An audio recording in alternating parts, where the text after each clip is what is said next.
Welcome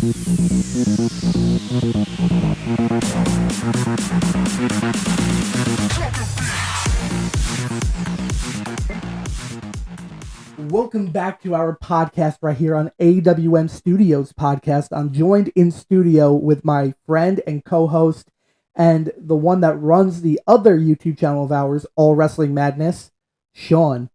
Now, Sean, welcome to our show. First off, welcome. Thank you. Let's get started, shall we? Today, you wanted to know all about SmackDown in the year of 2004. And, well, basically, it was the most iconic year for that. So, fire away with your questions. Sure. Thanks, Barry. So let's start with the first question. Who were some of the top wrestlers in 2004? Great question. Great question.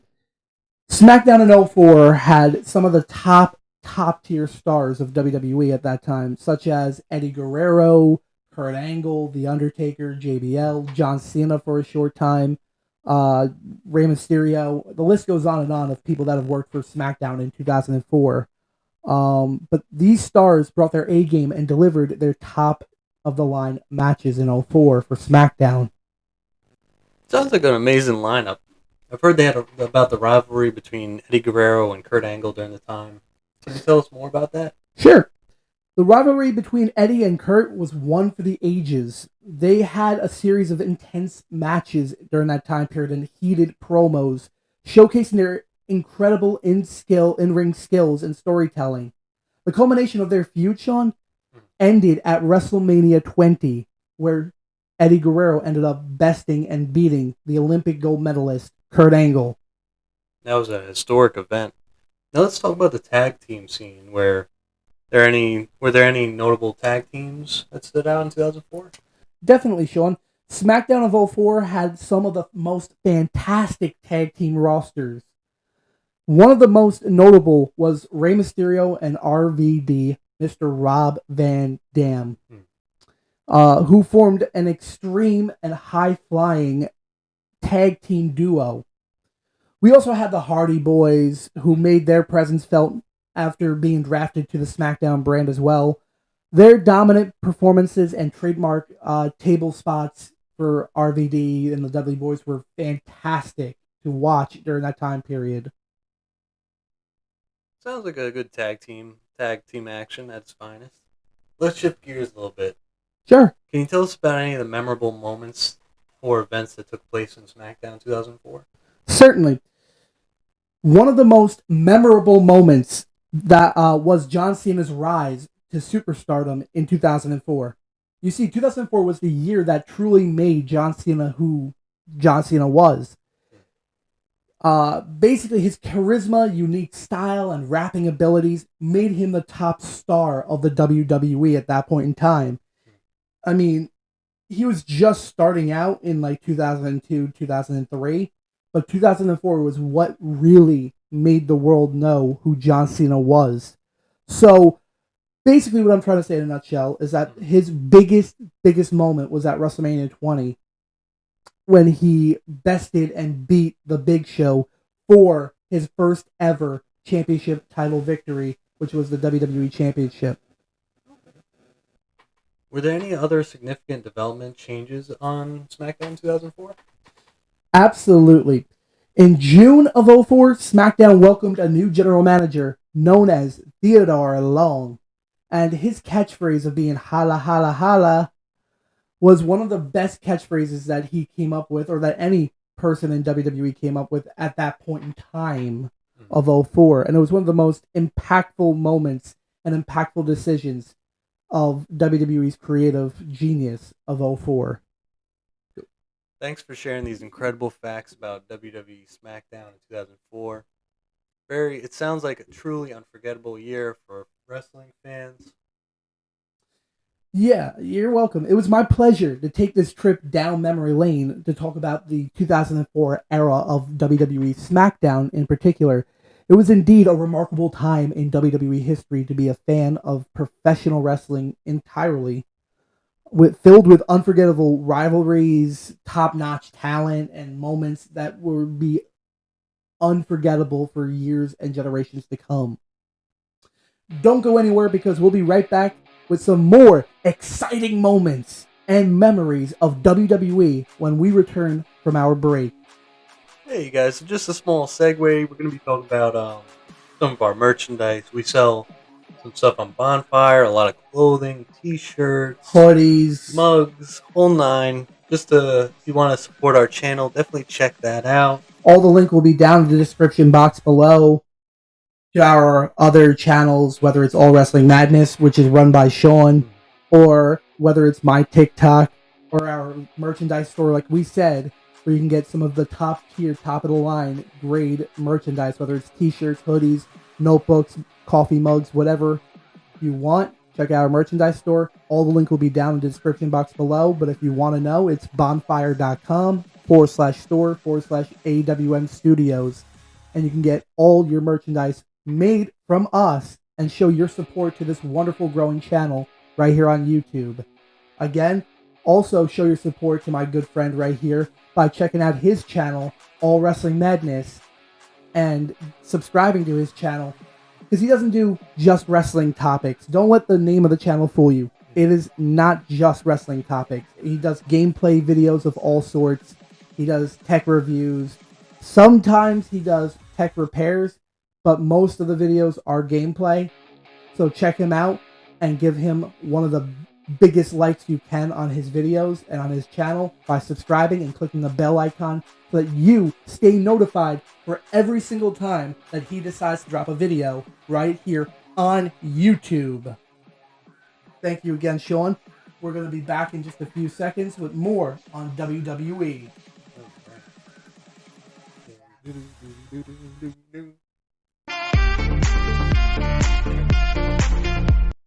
All right. Welcome back from that commercial break. We've just wrapped up our discussion on WWE SmackDown in 2004, but hold on, because we're not done yet. My co-host and I have some burning questions about WWE Monday Night Raw between 2004 and 2005. Take it away. Thanks again, Barry. I'm really excited to start diving into the Raw during that period. So let's get started. Who are some of the top superstars in Raw 2004, 2005 that you could talk about? Great question. Seriously. Raw of 2004 and 2005 had a star-studded roster list. Some of the top stars during that time were Triple H, the Heartbreak Kid, Shawn Michaels, Y2J, Chris Jericho, Randy Orton, Edge, and Batista, and then John Cena when he was drafted to Raw from SmackDown. These superstars brought their unique talents and electrifying performances to Monday Night Raw. That's a really impressive lineup. Now I'm curious about any significant storylines or rivalries that stood out during those years. Absolutely. One of the most memorable storylines during that period was the Evolution faction, which comprised of Triple H, Randy Orton, Ric Flair, and Batista. They dominated Raw, causing havoc and asserting their dominance into every storyline they could. Another major storyline was the rivalry between Shawn Michaels and his former best friend at that time, Triple H, which resulted in some epic matches and intense moments. Evolution Michaels Triple H rivalry sounds intense. Now let's talk about the tag team division. Were there any notable tag teams that made an impact during 2004 Raw?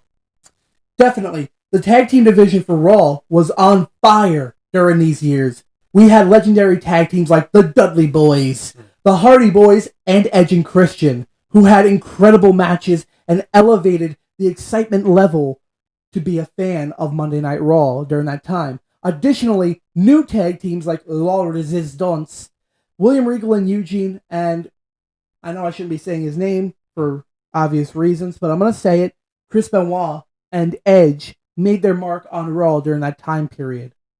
Sounds like a tag team extravaganza. Now, moving on to more memorable moments and events.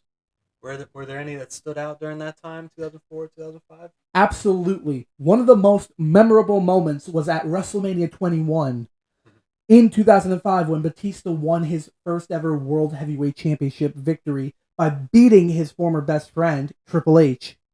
It marked a defining moment in Batista's career and set the stage for his rise to superstardom. Another significant event was the return of Shawn Michaels in 2002. After a 4-year hiatus of being away from WWE because of a debilitating back injury that he sustained in 1998 with The Undertaker in a casket match. After all that, he returns in 2002 to an amazing pop, and it led to such legendary matches and feuds. WrestleMania moments are always iconic. Lastly, were there any significant developments or changes during Raw during those years? Indeed, indeed. One major change was the introduction of the Money in the Bank ladder match concept at WrestleMania 21. Those are fun. Money in the Bank, for those that don't know, is a match usually comprising of 6 men. In this day and age, 6 men, and then the women have their own version. But initially, it started out as 6 men in the ring in a ladder match style with a briefcase being hung above the ring. And the one that won that briefcase, that retrieved that briefcase, had up to 1 year to cash in for any championship of his choosing at any pay-per-view of his choosing against whoever the champion was at that moment. He can cash it in at any time. Early match, mid-match, or even a post-match assault. He can cash it in at any moment. That was the whole concept of Money in the Bank in a nutshell. It was unlike any concept at that time.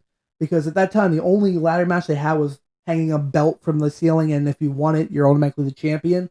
This one was, you're not guaranteed a champion just yet, but the excitement came from, when is he going to cash it in? When is he going to take the opportunity to cash in to possibly become a champion? When is he going to take this opportunity to finally cash it in and become a champion? That was the excitement of the Money in the Bank concept. And the first ever one, new fun fact, was Edge. Edge won the first ever Money in the Bank briefcase. And that catapulted his career beyond anything. But more, I'm getting off topic. Basically, this match allowed a superstar, like I said, to win a contract to cash in at any moment upon any superstar that's champion. That's a solid concept, too. Definitely changed the game. Thank you for sharing the fascinating insights into Raw during 2004 and 2005. Sounds like an incredible time for wrestling fans. No problem, Sean. Seriously, it was my pleasure to provide some highlights from Monday Night Raw for these years of 2004, 2005. The excitement and energy of Raw was unlike any other, making it a must-watch product for wrestling enthusiasts. And that concludes our discussion on Raw in 2004 and 2005. We hope you enjoyed this trip down memory lane. Stay tuned for more episodes like this, where we will continue to explore different eras and aspects of the world of wrestling. Until next time, keep embracing the madness.